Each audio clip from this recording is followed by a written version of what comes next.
Bismillahirrahmanirrahim. Assalamualaikum warahmatullahi wabarakatuh. Baiklah anak-anak, semoga kita masih dalam keadaan sehat walafiat dan dalam lindungan Allah Subhanahu wa Ta'ala. Kembali lagi dengan saya Nila Pratiwi, mengampu mata pelajaran akuntansi di kelas 12 SMK Al-Muhajirin. Sebelum kita memasuki mata pelajaran kita selanjutnya, kita akan membaca doa sebelum belajar menurut kepercayaan masing-masing. Berdoa dimulai. Berdoa selesai. Baiklah anak-anak, pertemuan ketiga ini kita akan membahas materi subbab tentang akuntansi perusahaan dagang. Sebelum kita memasuki pelajaran perusahaan dagang, kita harus mengetahui dulu perusahaan dagang itu apa. Seperti itu. Jadi sebelumnya kan kita udah belajar mengenai perusahaan jasa, perusahaan manufaktur, dan perusahaan dagang. Kali ini kita akan mempelajarinya. Nah, perbedaannya itu adalah perbedaan perusahaan jasa itu hanya menjual jasa gitu, seperti kayak pelayanan. Nah, pelayanan gitu, dia hanya melayani saja, jasanya saja. Nah, sedangkan perusahaan dagang itu kayak kita menjual barangnya. Nah,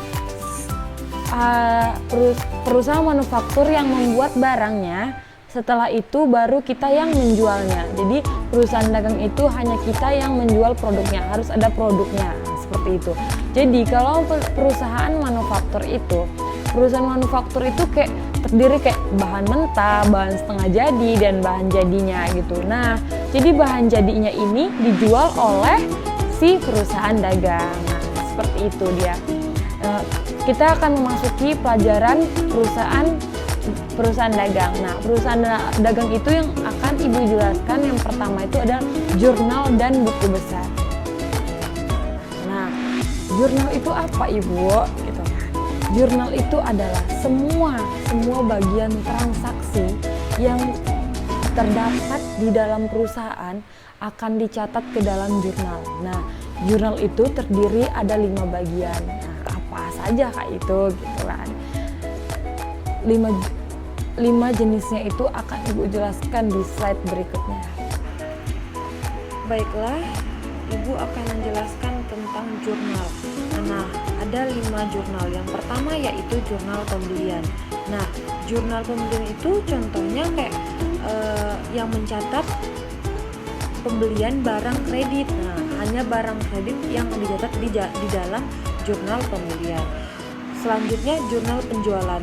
Contohnya itu adalah penjualan barang kredit. Nah, yang dicatat di jurnal penjualan itu khususnya hanya penjualan barang kredit saja. Selanjutnya yang ketiga, jurnal penerimaan kas.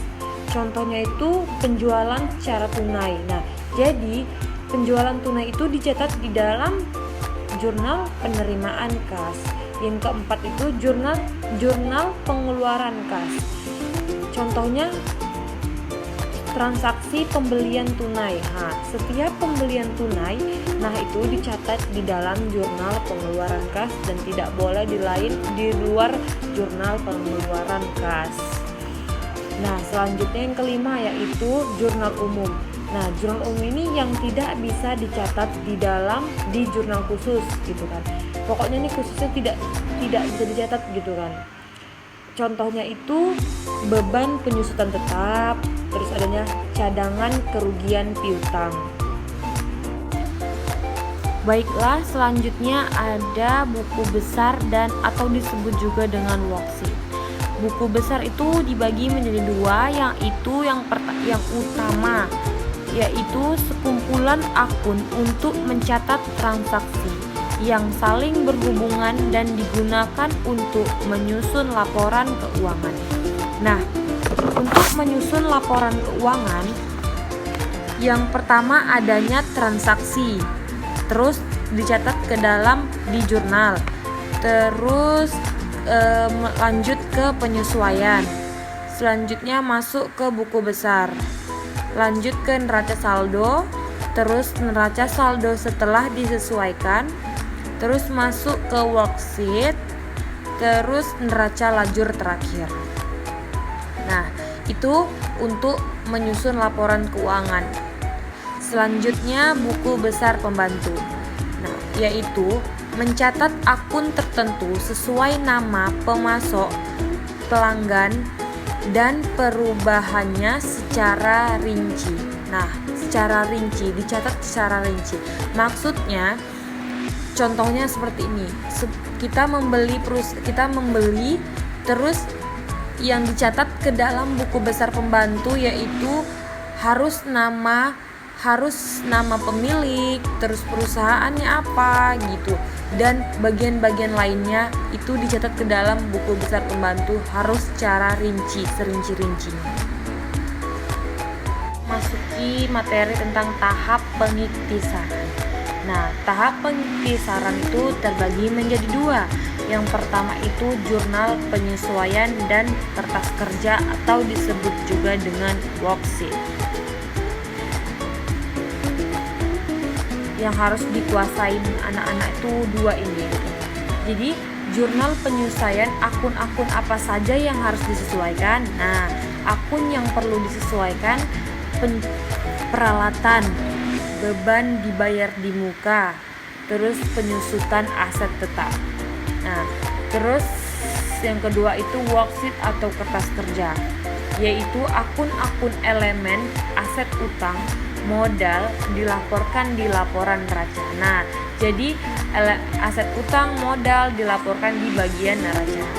Terus akun-akun elemen pendapatan dan beban dilaporkan di laporan laba rugi. Nah, jadi pendapatan dan beban hanya dilaporkan di laporan laba rugi saja.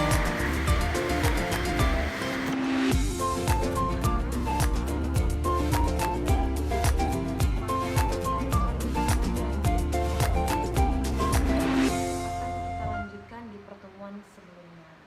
Oke, yang hadir nanti coba di absen di grup. Mohon dan kurang Ibu mau minta maaf atas kesalahan dan penjelasan yang kurang dimengerti. Baiklah, kita sudahi. Wabillahi taufik wal hidayah. Assalamualaikum warahmatullahi wabarakatuh. Semoga kita dalam lindungan Allah dan sehat selalu untuk menuju ke pertemuan selanjutnya. Ibu Olivia.